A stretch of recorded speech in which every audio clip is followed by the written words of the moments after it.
Matt Henderson was a former Sea Org member and a longtime Scientologist who just recently passed away in the last few days. We have friends of his, April Hall, and for the first time, Jackie Wolff, joining Janis, Gillham, Grady, and myself to talk about Matt Henderson. He was on the Apollo with his brother, Mike Henderson, and his sister, Marcy, back in the day in the 1970s. He also worked with my former wife, Julie, as well as a messenger in training on the Apollo. We're going to talk about that time period as well as what he did later in the LA area and also up at the secret base up at Gillman Hot Springs. And we're going to remember Matt Henderson. I hope you find this video informative.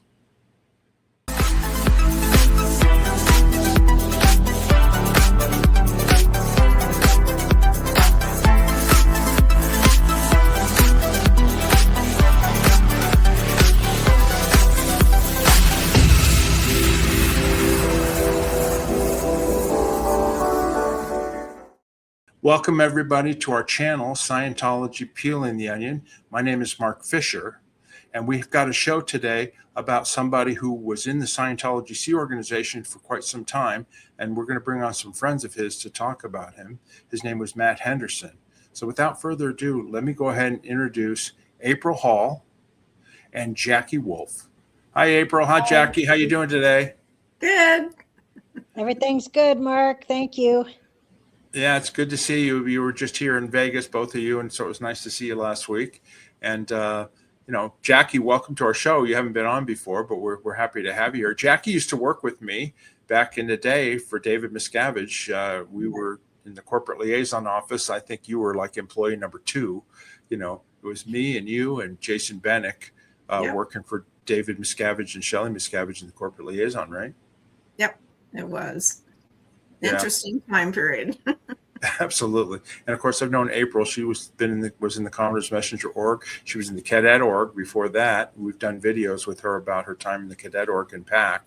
And anyway, we're going to talk about Matt Henderson. That's what the show's about. April, do you want to go ahead and let everybody know what's going on? Probably recognize him that way. He was on the ship.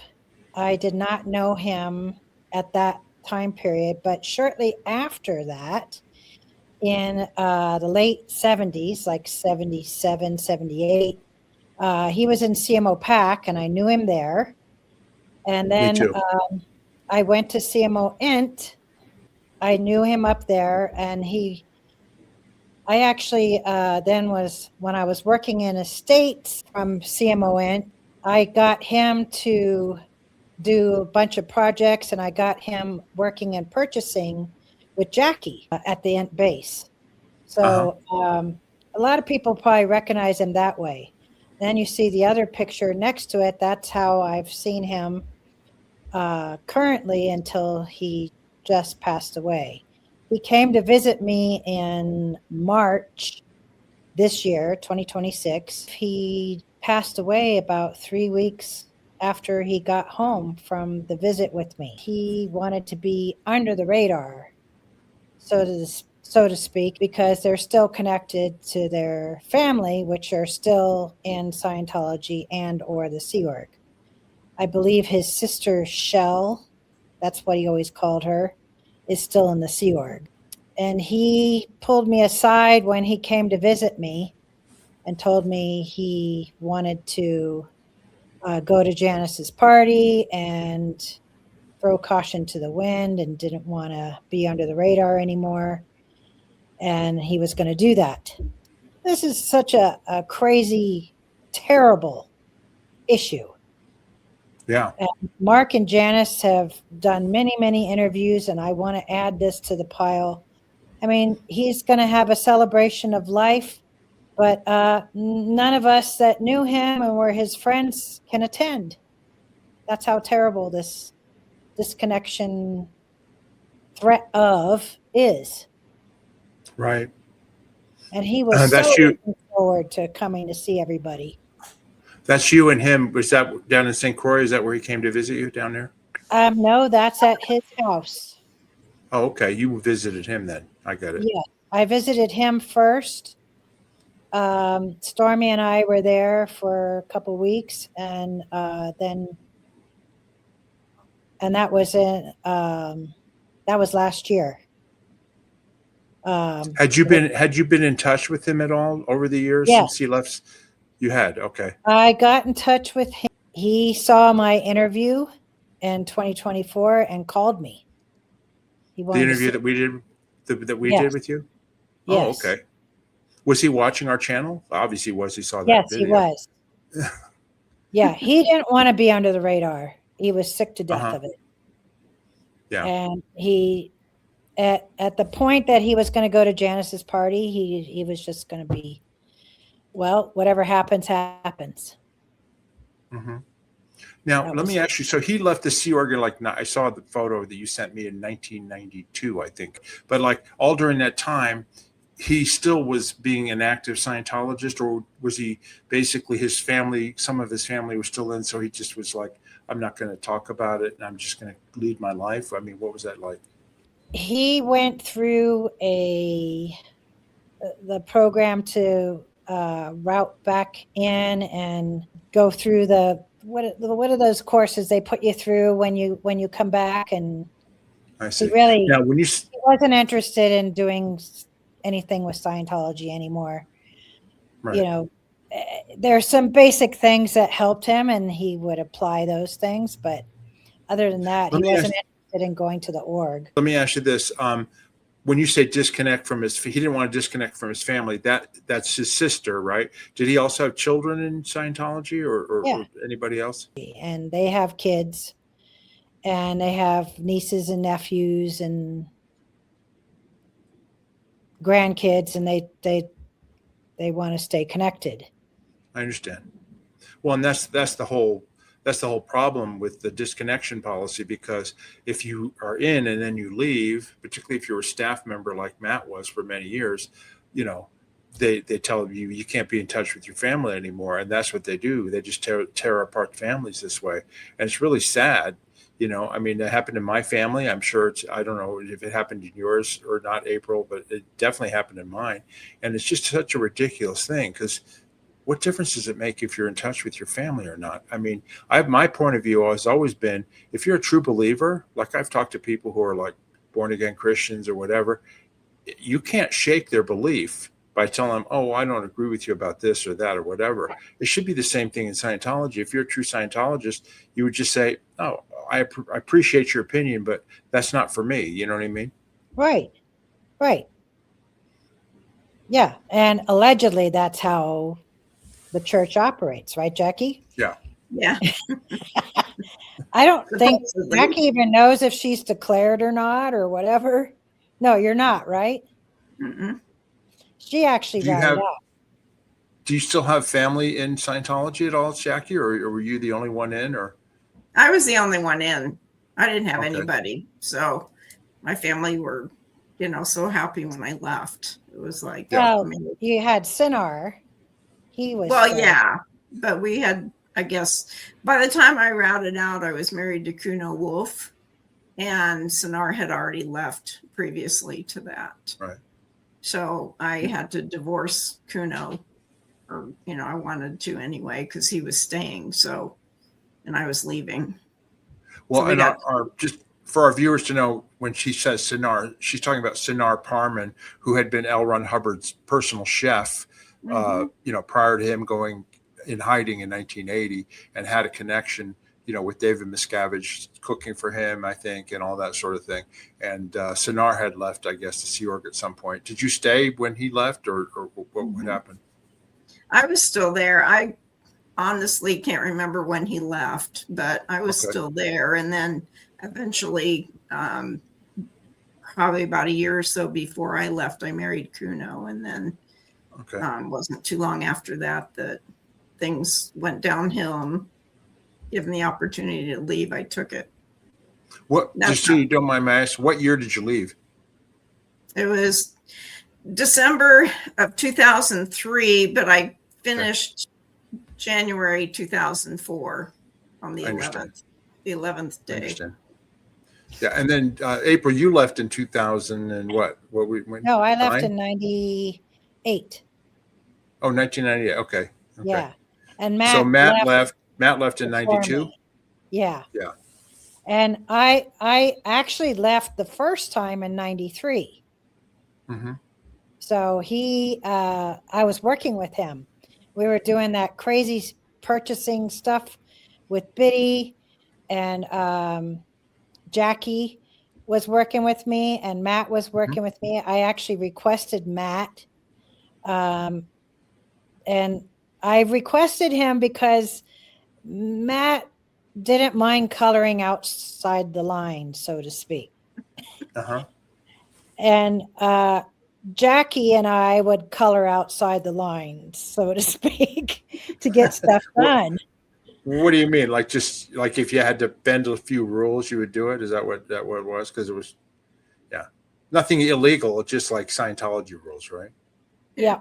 We needed to get purchasing things done. And sometimes we would, go outside the realm of where we were supposed to travel, or go to some obscure place to get something, or well, it's called Make It Go Right. Necessarily it's called Make It Go Right, go. Correct? Yeah, we were making it go right.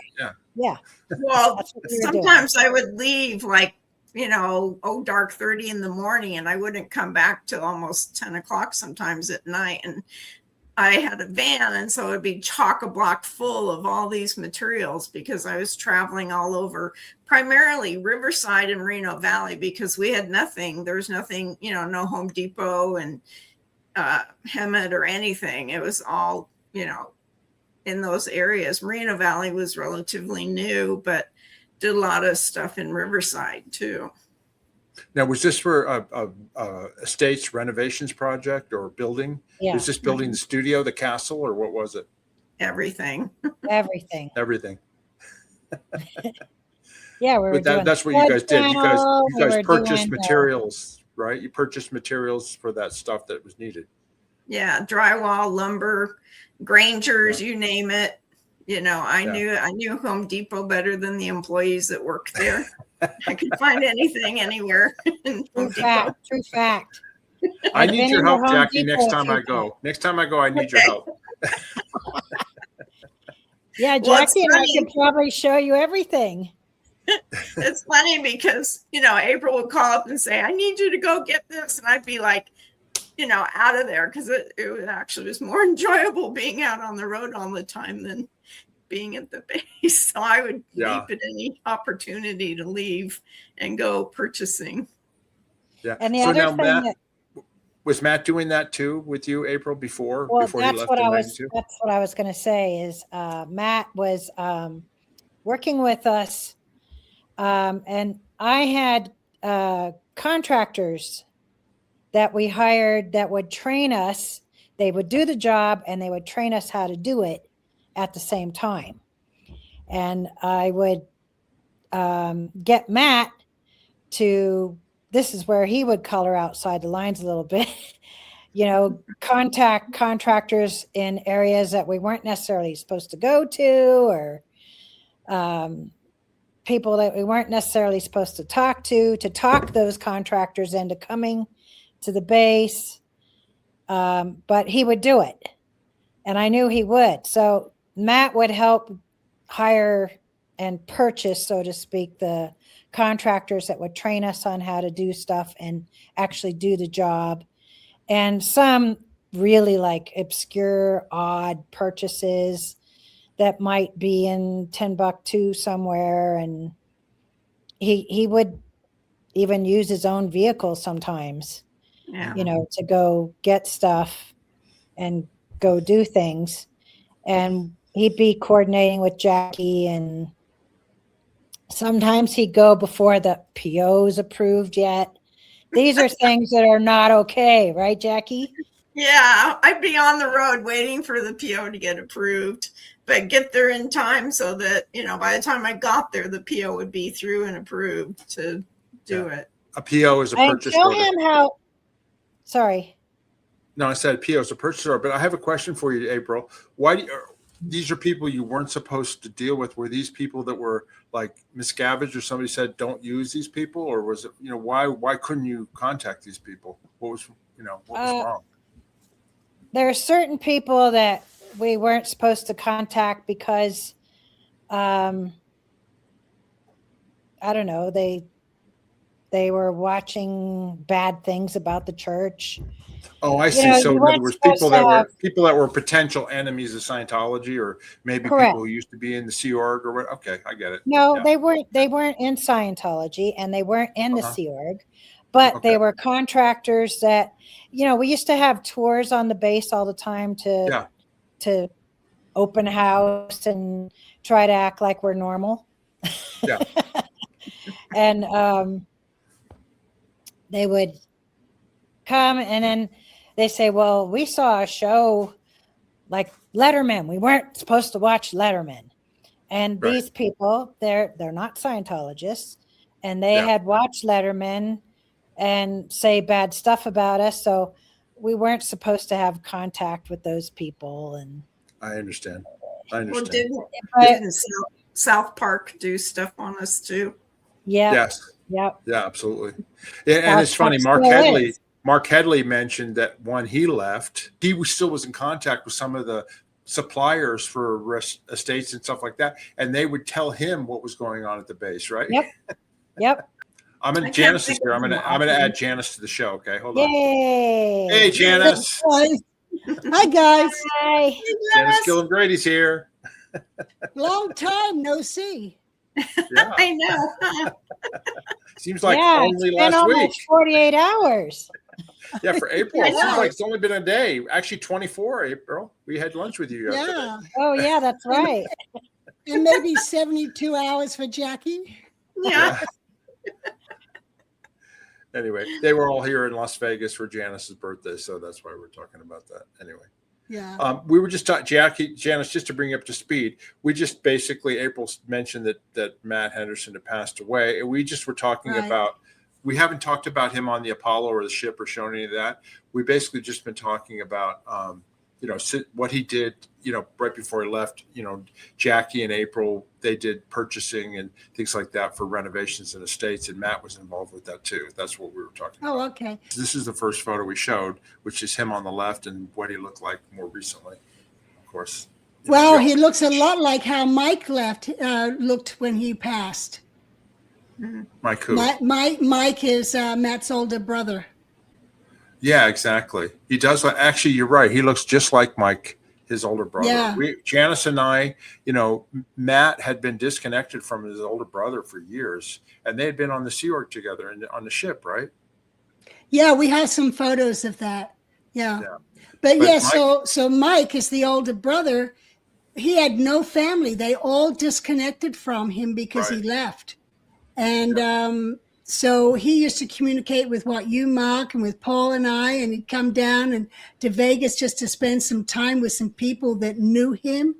And, he had some close friends like Deanna Ross up in Reno. Yes. But, but he would come down and just hang with us until he died, and he died alone. There was no family. They all disconnected from him. And I talked to Matt about that, and he had regrets on not having gotten back in touch with Mike.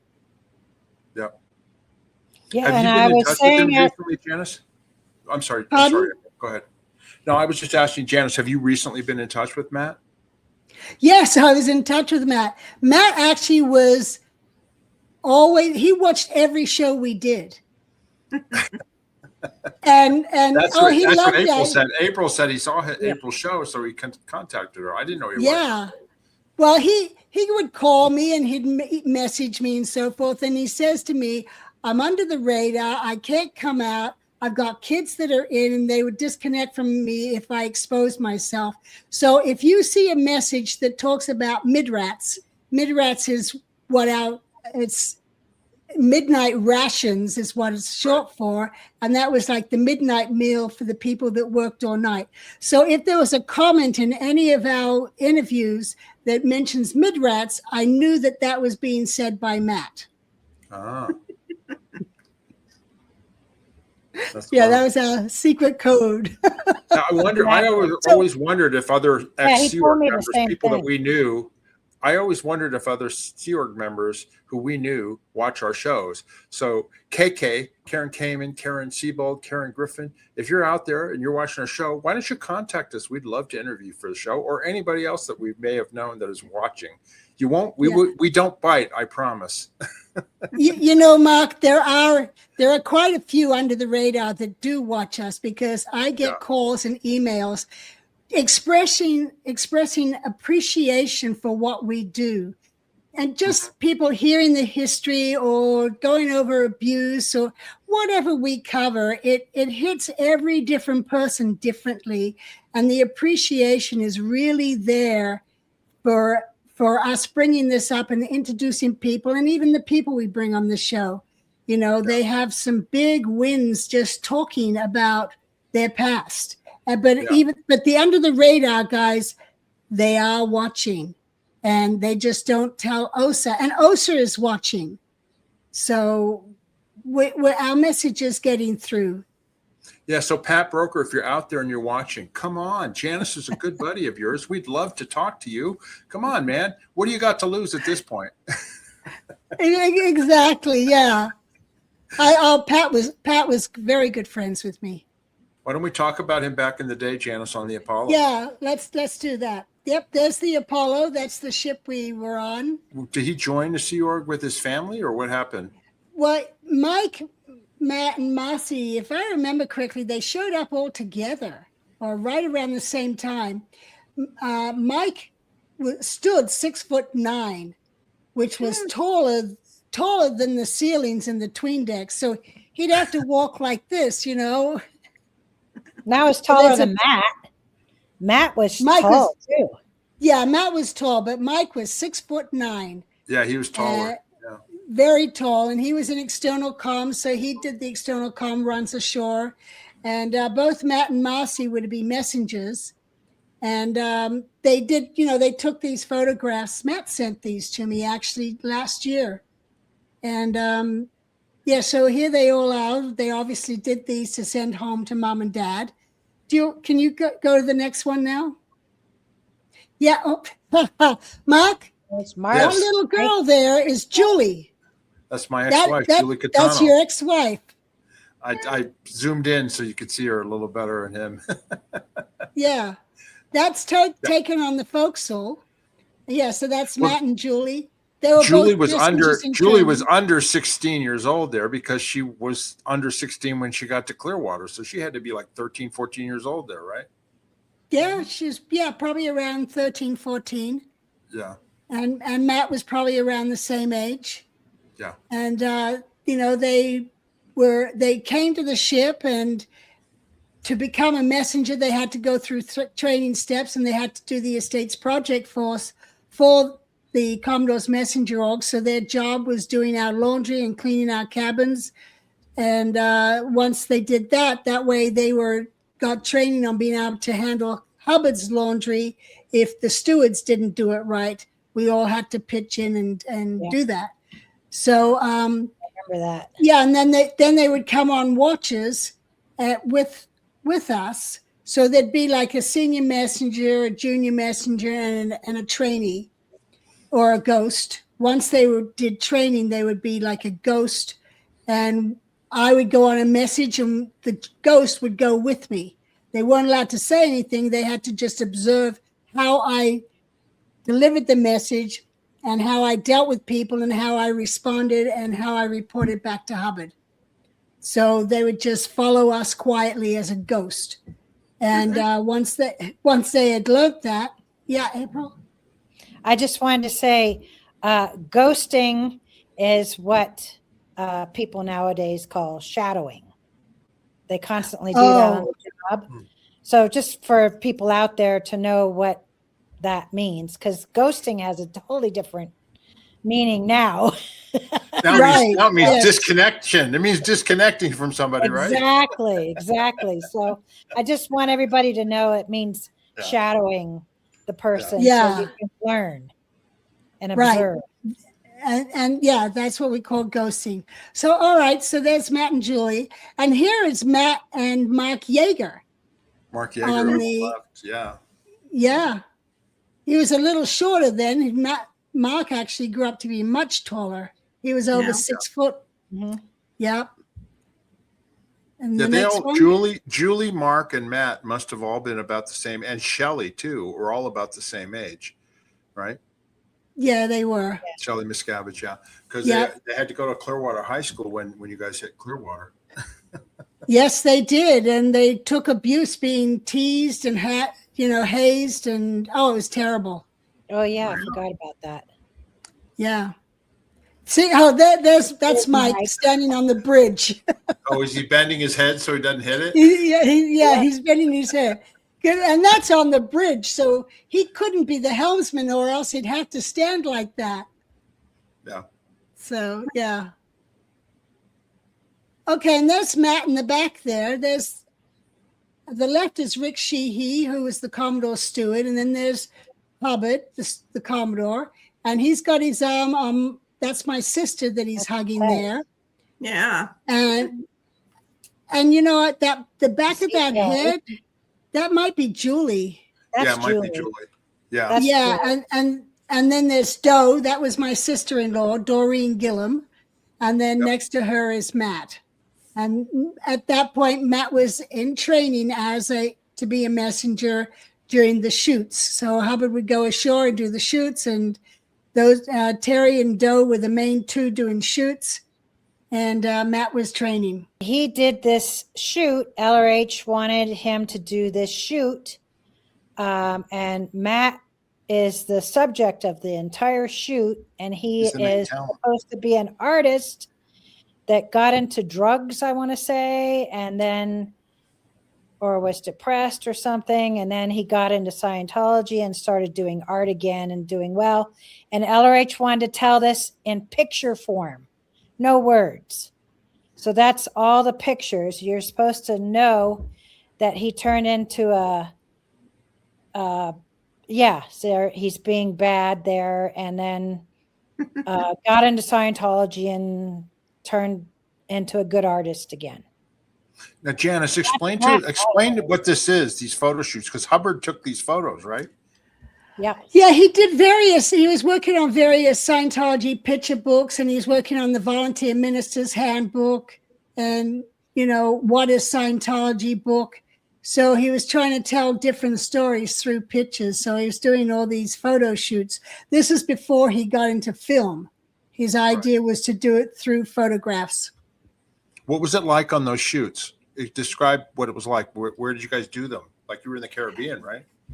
Yeah, we did it. Yeah, every port we went to, they would set up different locations. Liz Gablehouse did a lot of that, of going out, finding the location, and getting it arranged for us to do the shoots there.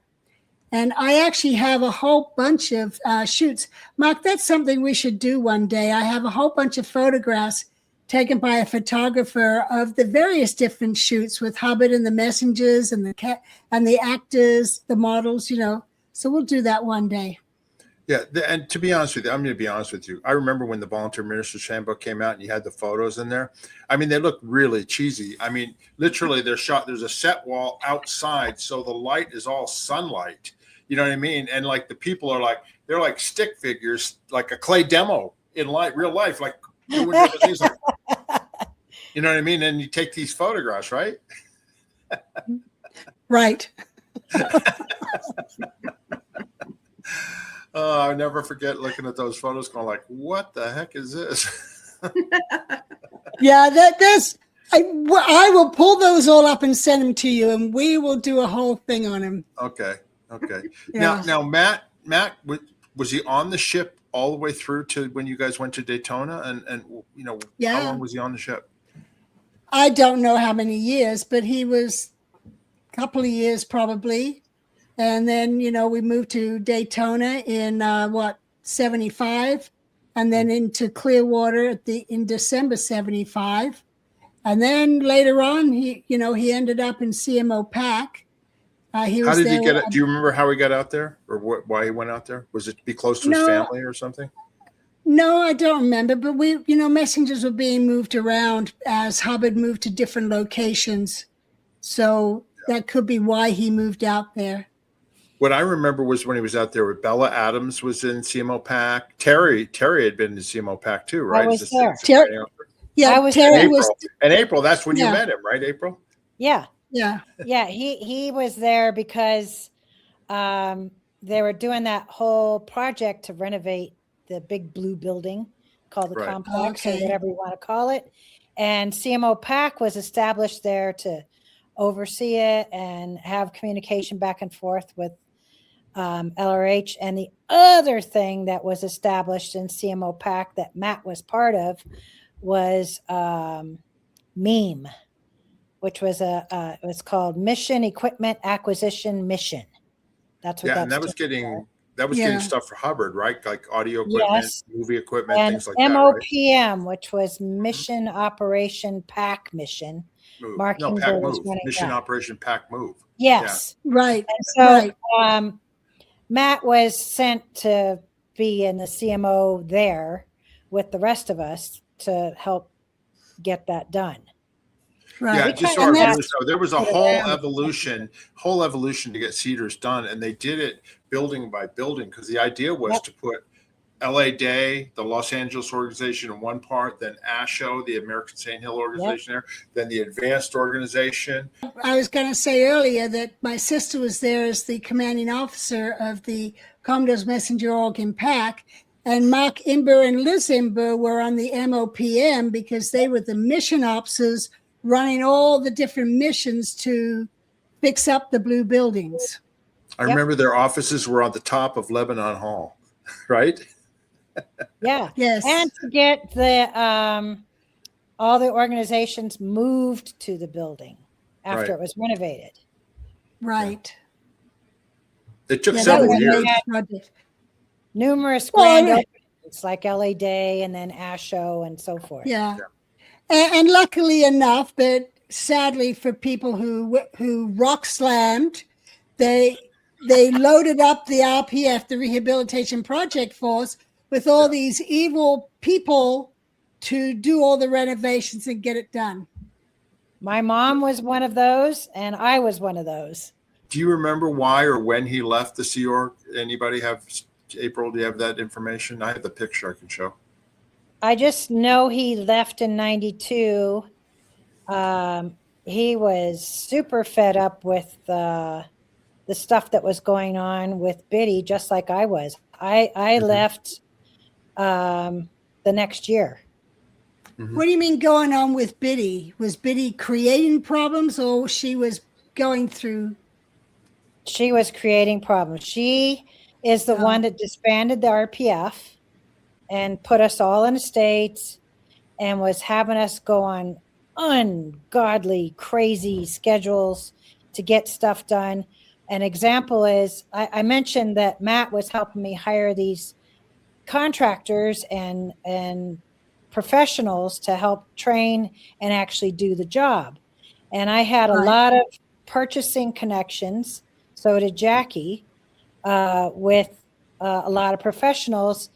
And Biddy kind of exploited that, especially with me.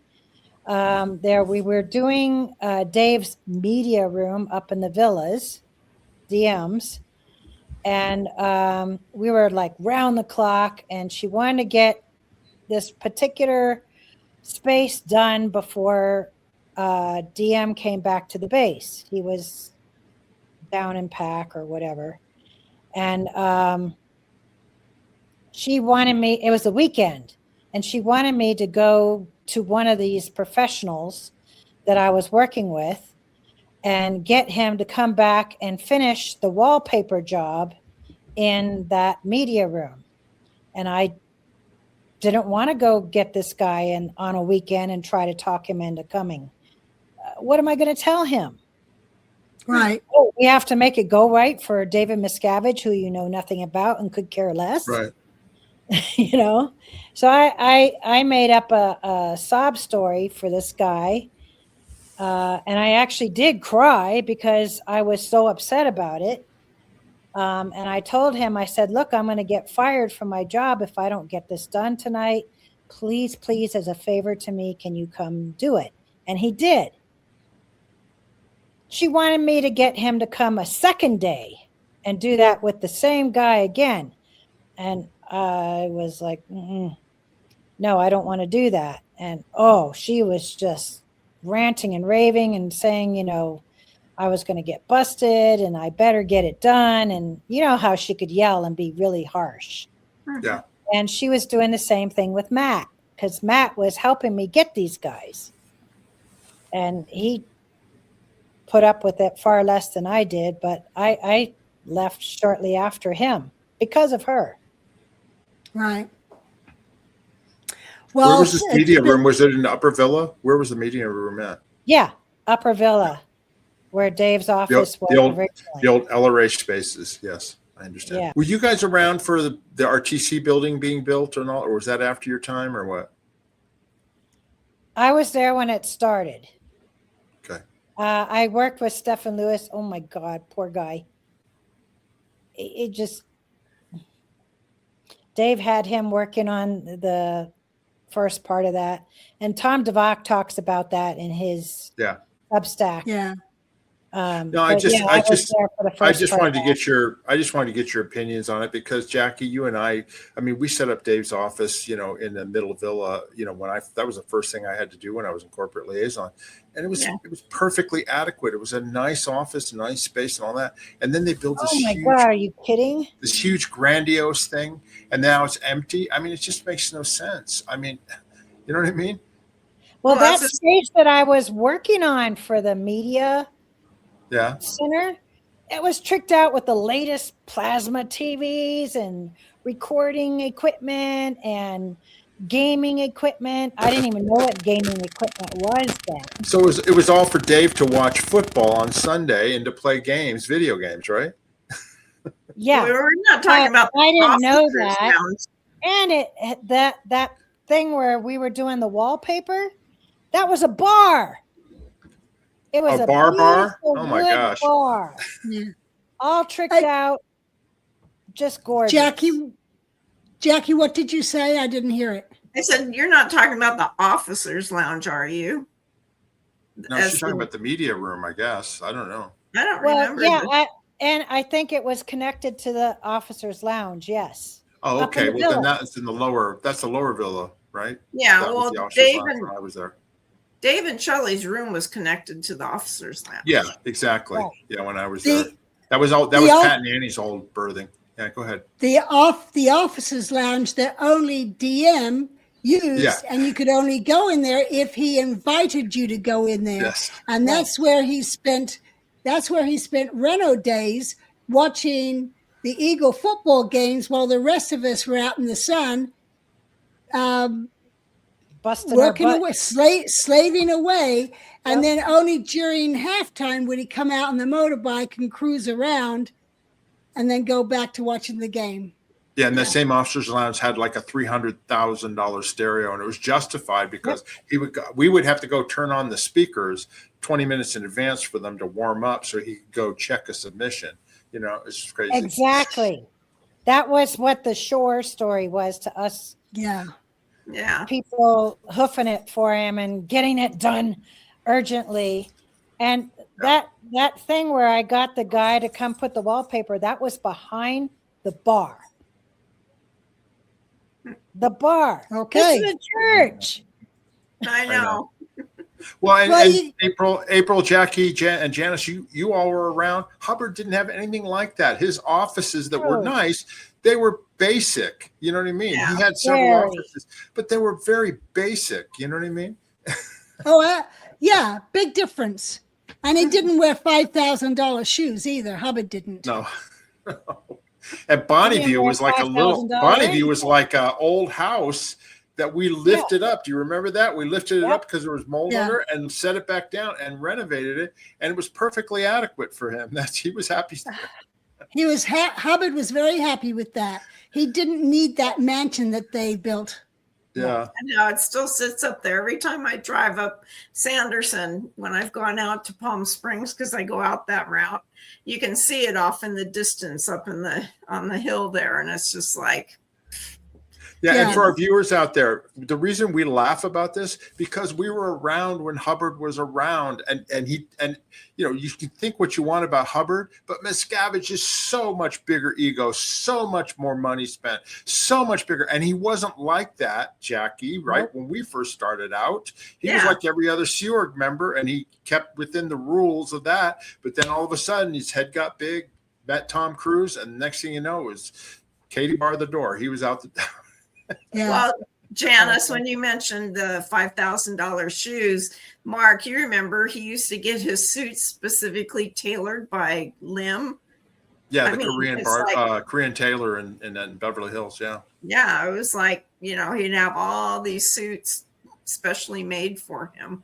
Well, I remember his cowboy boots too, Jack. You remember that? He must have had 50 pairs of cowboy boots, you know? Yep. And I think they even turned one of the lower villas into a clothing closet. Yeah, I heard that. That happened right when we were leaving. Yeah. I heard that too. Yeah. Jack, any of our viewers out there, if you wonder one of the reasons why we left is because we saw this opulence going on, and it was like not in lines with what Hubbard and what the Sea Org was like for everybody else. Anyway, go ahead. Sorry, Jackie. I just wanted to ask you, when Matt would come into Treasury and you were there, what was he like? What did you have to do with him? Well, I mean, we would work together getting the POs and all the, CSWs together to put packages together to get approved so that we could get checks written. We had to write checks for everything. Oh, so that's right. That's what I wanted you to tell people. Yeah, we had to get 3 quotes on everything.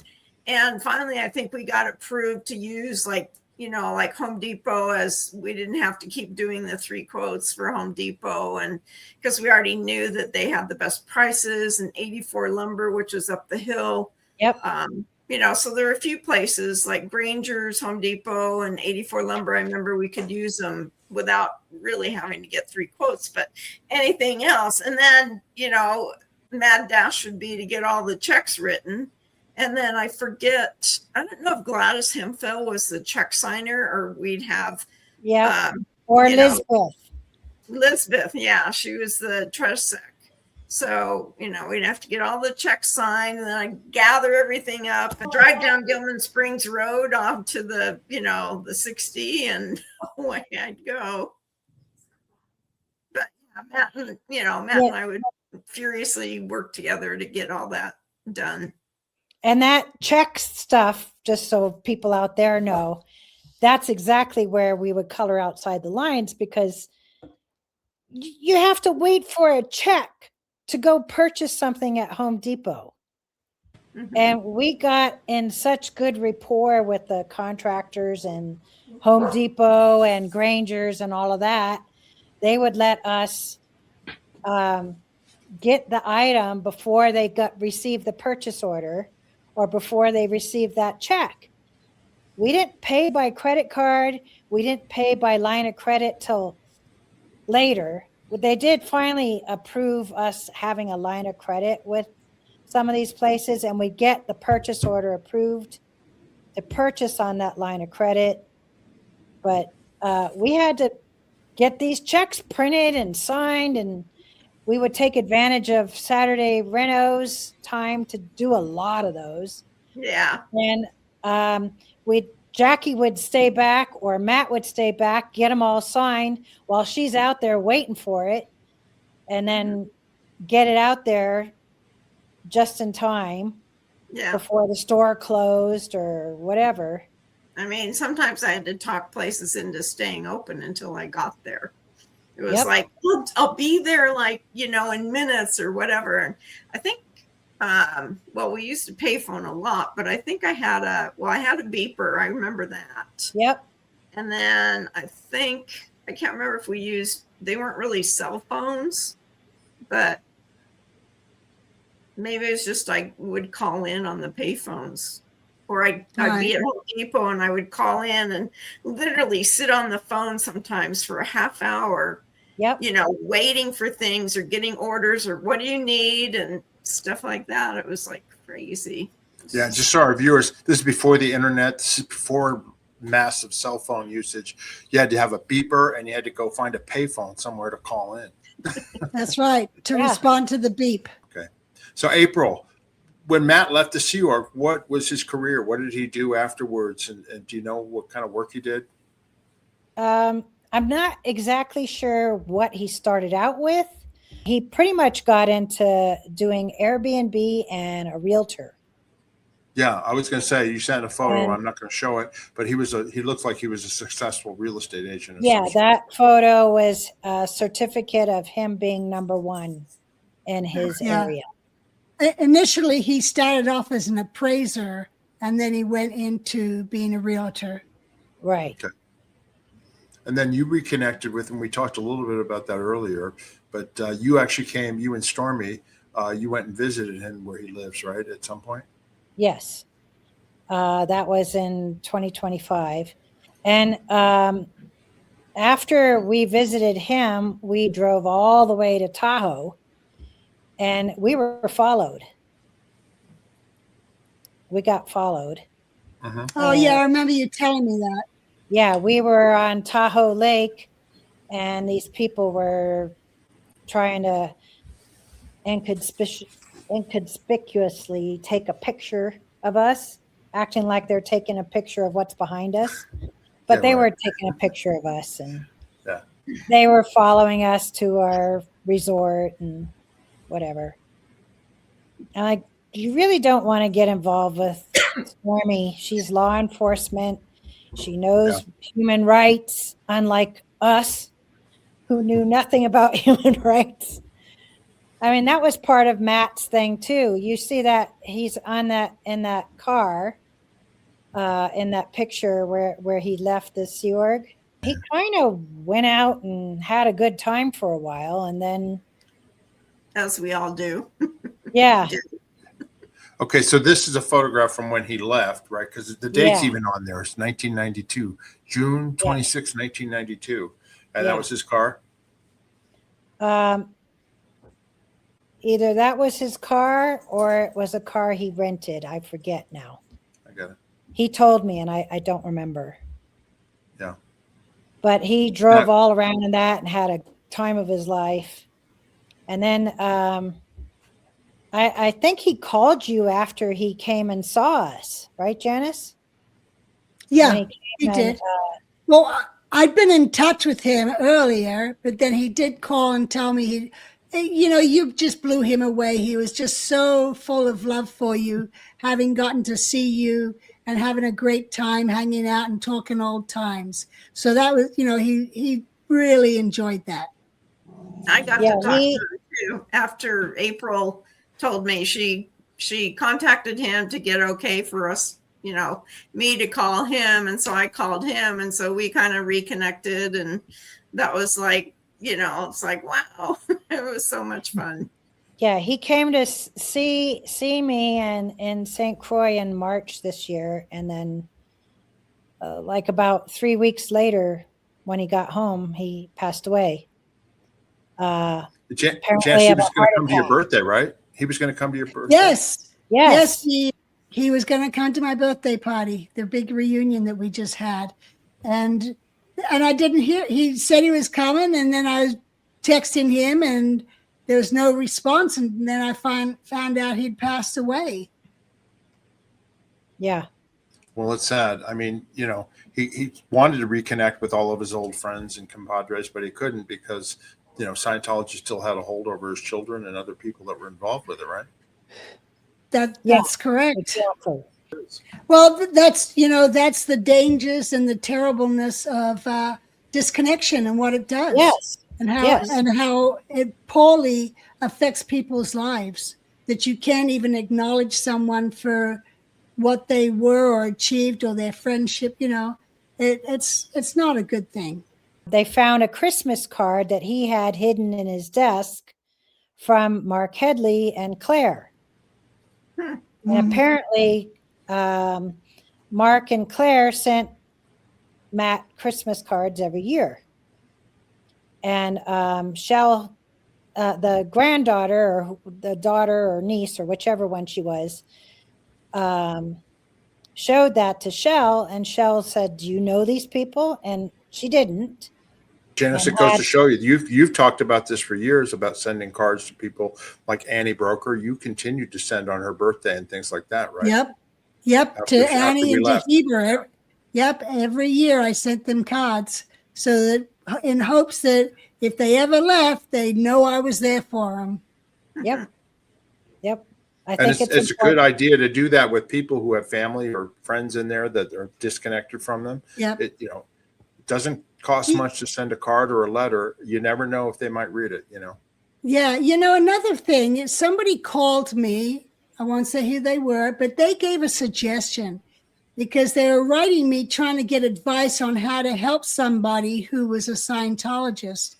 And anyway, she made a great suggestion where it was like, join some sort of community activity and have that activity do things to help the people that are in there so that they can recognize and see they're not all bad druggies that are out there and dangerous, but there's some very friendly people out there, and, bring food for them to eat, the Sea Org members, or, encourage them to go out, or just kind of try and build a friendship with people on the inside so that if they do decide to leave, they can even go to that person. They're a safe point to go to. Mm-hmm. So if you're out there and you want to help people who are in, do things to show as a community, you're doing things for the Scientologists to help them become a part of the community as well. And Hubbard used to push that all the time on, which they don't do it now. But before, even on the ship, we had open house. We had people from the towns we sailed to come aboard and tour the ship. They don't do anything like that. They're kind of, oh my God, that where's the cross? But even gold. Remember? Yeah, but if you're outside, do something to reach to those that are inside so that they know you're a safe point for them. And even if the person they're from the Jewish faith, but they're a Scientologist, well, do something Jewish for them and give it to them so they have that fun memory from when they were kids. Yeah. It's funny you mentioned this, Janis, and April and Jackie, you might relate to this. I would imagine Sea Org members that were like in purchasing positions or positions where they went out into the world and talked to real people, in the WOG world, that you probably would go like, hey, it's actually pretty nice out here. Maybe, you know what I mean? You'd have a better viewpoint of all the time, right, the Jackie? outside world than inside, right? I wonder how many purchasers have blown and left the Sea Org. I just wanted to mention that if there are any other, we mentioned earlier, if there are any of you former Sea Org members or Scientologists watching this, or Sea Org members watching this, you get in touch with Janis or us. You can be under the radar and be in communication. We definitely can hook you up with people that can help you if you need to help. So I just wanted to mention that before we end it off here. Yeah, we'll respect your privacy. Absolutely. Anyway, I want to thank April Hall and Jackie Wolff and Janis, of course, for being here today for this show. If you haven't already, please subscribe to our channel. Hit that like button. Janis likes to say rock slam it. And then also hit that notification button so that way you know when we have a new video coming out. And, get the word out. I think, we've done over 400 videos. We've interviewed people like April and now Jackie. This is her first time on our channel and all that. But nobody's gotten in any trouble. Yeah, nobody's gotten in any trouble for being on our channel. So don't be afraid to come on and tell your story because it's important. It's valuable. What you have to say is valuable. Anyway, I just wanted to mention that. Also, if you have any questions or comments about what we talked about, please go down below. We will answer them. Anyway, I wanted to mention Matt was a good guy. I mean, I didn't have a lot of interaction with him, but I know he was a good guy, and I know April, you do too. And we just hope that he rests in peace and moves on to whatever the next level or next lifetime is. Right? Yeah. Yes. Exactly. I just wanted to say I felt his presence at the party. And I even text him, Dee Dee says hi. And then the next day I found out that he had passed. But I felt his presence super strong when I was talking to Dee Dee, and now I know why. And I don't want you to rest in peace. You go out and have fun. Yeah. You've been having to be in peace and under the radar and suppressed for ages. And I know that's why you wanted to get out. And you're out there now. Go have fun. That's You're right. done with being suppressed. That's Love right. you. Fly high. Fly high, Matt. Yeah. Anybody else have anything else they want to say before we end off? Mm-mm. No? Okay, everybody. Until next time. Bye-bye. We'll see you soon. Bye.